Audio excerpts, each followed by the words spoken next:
Genesis chapter 42. Joseph's brothers go to Egypt. When Jacob learned that there was a grain in Egypt, he said to his sons, "Why do you just keep looking at each other? There's grain in Egypt. Go there and buy some for us so that we may live and not die." Then 10 of Joseph's brothers went down to buy grain from Egypt. But Jacob did not send Benjamin, Joseph's brother, with the others because he was afraid that harm might come to him. So Israel's sons were among those who went to buy grain, for there was a famine in the land of Canaan also. Now Joseph was the governor of the land, the person who sold the grain to all the people. So when Joseph's brothers arrived, they bowed down to him with their faces to the ground. As soon as Joseph saw them, his brothers, he recognized them, but he pretended to be a stranger, and he spoke harshly to them. "Where do you come from?" he asked. "From the land of Canaan," they replied, "to buy food." Although Joseph recognized his brothers, they did not recognize him. Then he remembered his dreams about them, and he said to them, "You are spies! You have come to see where our land is unprotected." "No, my lord," they answered. "Your servants have come to buy food. We are all sons of one man. Your servants are honest men, not spies." "No," he replied, "you have come to see where our land is unprotected." But they replied, "Your servants were 12 brothers, the sons of one man, who lives in the land of Canaan. The younger is now with our father, and one is no more." Joseph said to them, "It is just as I have told you. You are spies, and this is how you will be tested, as surely as Pharaoh lives. You will not leave this place unless your youngest brother comes here.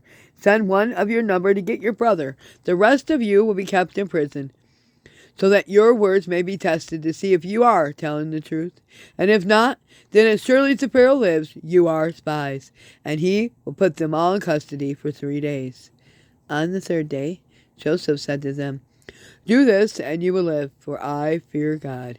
If you are honest men, let one of your brothers stay here in prison, while the rest of you go.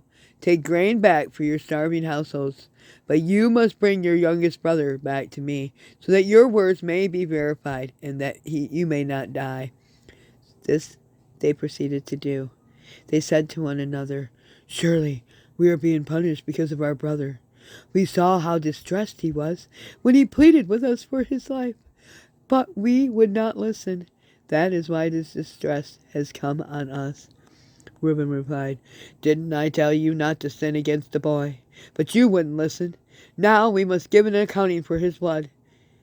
They did not realize that Joseph could understand them, since he was using an interpreter. He turned away from them and he began to weep. But then he came back and he spoke to them again, and he had Simeon taken from them and bound before their eyes.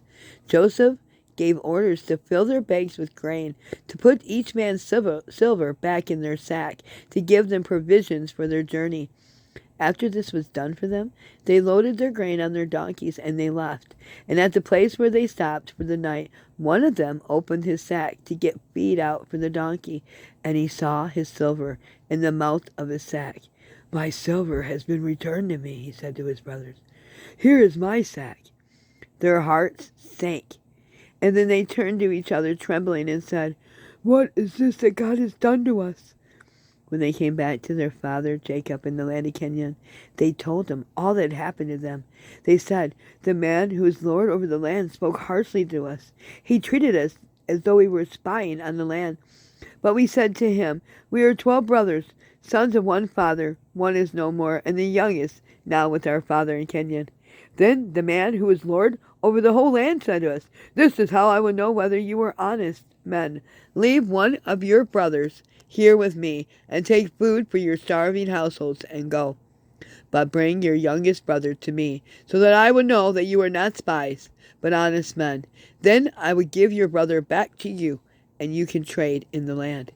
And as they were emptying their sacks, there in each man's sack was a pouch of silver.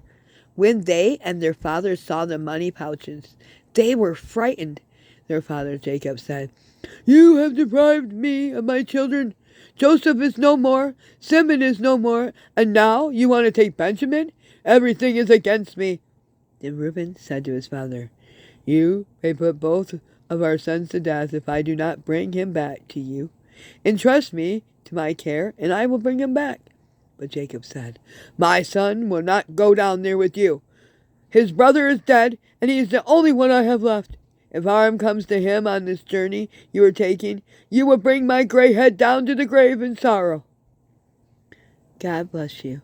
And tomorrow I will start off where I left off. Thank you.